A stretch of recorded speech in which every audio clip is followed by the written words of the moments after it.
Guys, this is Truly Mon coming at you. We're gonna go ahead and talk about the tech tree today, and some of the more important techs to get via your tamer points and whatnot.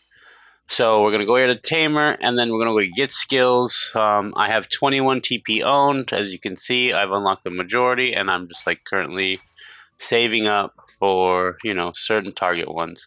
But I almost have all of them unlocked, and except for that one, because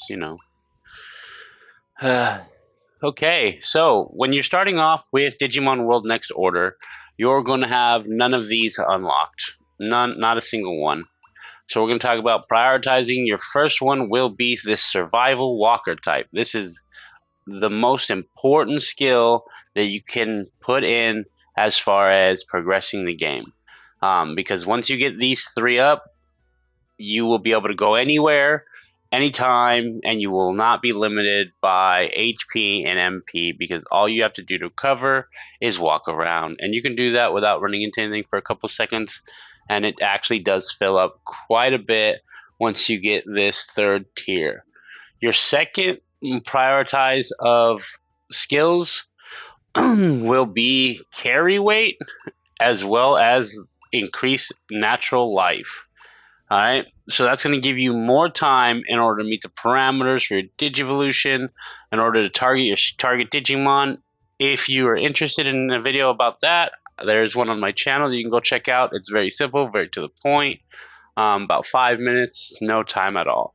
From there, you're going to want to do a carry type because this actively increases your bag slots, and there's nothing limiting more than going out and running out of room of your spaces. From there, we're going to go into the trainer. So we're going to do the first tier of these as in order to target certain Digimon early on to mid-game. This will be very beneficial at the training ground. All right. Also, evolution type is a very important one to get early on as it will increase the stats of the Digimon when they turn into or digivolve into other Digimon.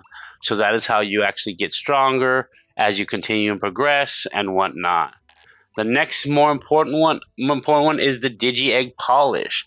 So, for example, if in the beginning game your Digimon are not going back to egg form very often, this will increase their parameters at birth. So if you have 10,000 HP, it will give you a 10% increase in HP for your next evolution, and so forth and so on. They do get more expensive as you go. So the first one is like 3, the next one's like 7, so and then it continues to go up. So it then when you start getting your target Digimon and you start getting the ones you want, the compatible ones that can EXE Digivolve, we want to go to the Life Care, as this will increase your bonds and it'll increase your Digi Friends, which will make it easier in order for your Digimon and yourself to get their you're basically how much they like you. So see, as you can see, I'm at 93 for Belzamon, 98 for 100 for War Greymon, and then the relationship with the other two Digimon are 98. So I think you have to have it above a 50 in order for them to EXE Digivolve. So yeah. The next one will be once you get your city unlocked, you will unlock the Vmon territory. Let's see if I can get to the warehouse or the builder. You will unlock the builder for this Vmon right here. And this will actively take all of the things you are gathering as you progress through the game. When you come in, it'll automatically drop it off, give you some XP. But you will actively want to upgrade as much as you can. So you're going to want to farm these out. Right. And then once you do that, you'll have more things available to you and whatnot. Same thing with the farm. All right. So let's look at the other ones. Back to Tamer, get skills. Now this one's important too, because this was regarding the food. So every time they're hungry, when you give them food, it'll give them a small boost to the thing. That will actually be beneficial to you when creating bonds. But the Life Care will actually do that for you. So that's why we'll prioritize that first, right?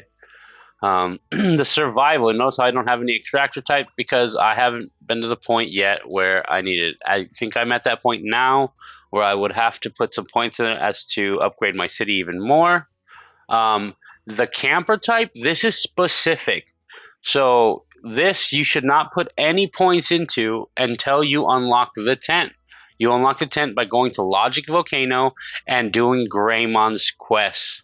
Once you do Greymon's quest and recruit him to the city, he will offer a small tent for the low price of like 10k or 1k, I'm not sure. And there are upgraded versions of that. Once you get the camper, we can go back to the food. Where is it at? I think this is it, right? Yep. Yeah, to the food. So there's a few types that you can do to get food. So you can upgrade the fishing to where you'll be able to get multiple chances at fish. Further increases wild growth ingredients when fishing hit rate. And so you can avidly use the fish to cook good food and whatnot. Um, another important one is the order type. So this one I saved to the last, and so as well as tactical type because it's actively based off battling. Okay, so an important one is the defense order. The defense order will protect you from big hits or whatnot, and you can queue it up just as if you were queuing up your OP via OP powers. But in the beginning to mid, you want to limit yourself on how many abilities you can put on your Digimon. And I know it sounds really counterintuitive, but the more skills you have, the more mana you are going to use. You're going to hit a big wall with mana usage. You're going to hit a huge wall with that. So, for example, on my other game, my Digimon only have about 2,000 mana. So let's go look at some of the skills, right? So just for Inferno, that's 1,100 mana. And if you're sitting at 2,000 mana, you get to use that ability once, and then your Digimon becomes useless. You start having to use items in order to just maintain that mana, right? Even like a lot of them cost 600 and more. So you want to stick with the first to second tier skills between beginning and mid game because you will not be able to sustain a lot of the other skills because they just cost so much, yeah, so much, and it will put an impact on your progress because if you don't have mana, you can't progress.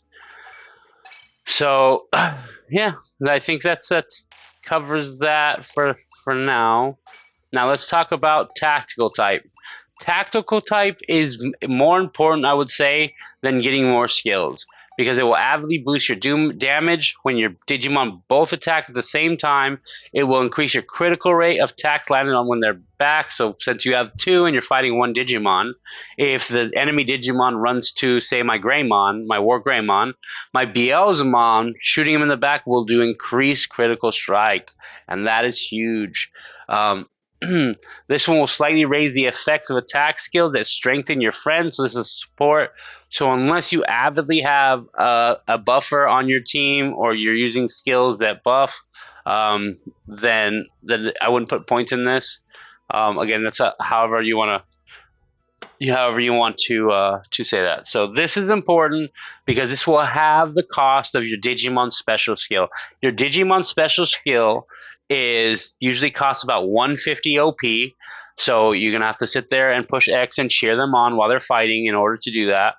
And then get to 150, and then you push R1 or L1 depending on where your Digimon are, and that will use their power move. For example, like War Greymon has Terra Nova, right? Terra Nova will have a little cutscene, and he'll make a giant big sun ball and throw it at his enemies. So instead of that being 150, with this could have a chance to be 75, which means you'd be able to do it twice if you saved it for the 150, right? So, and that's huge. That's such a huge thing. You're talking about big damn will carry you through. And then obviously occasionally negates the MP cost of your partner attacks. That's huge, as we talked about just a second ago. something that costs 1,000 would be free. So that would prolong your progression. And then based off your build, like you would get the status abnormalities, right? If you opt to, cause nightmare, ball and chain or whatever. To get the skills, in order to use these two trees effectively, we're going to need to put points into the learning type. So I would recommend early on just doing the skill observation, as it will boost your learning type. Right, and this one is just boosting the end game parameters, so it's just going to give you more rewards at the end of each battle. So this is the first one you only need. And if when you max out, you will also be learning a lot faster. But as you see, I've only got these two, and I have a bunch of skills, right? So you don't necessarily need to do that. Right, and Digimon are limited to the type of skills based off of their type, see? So, so definitely adjust accordingly. But that's about all. I hope this video was helpful. Good luck.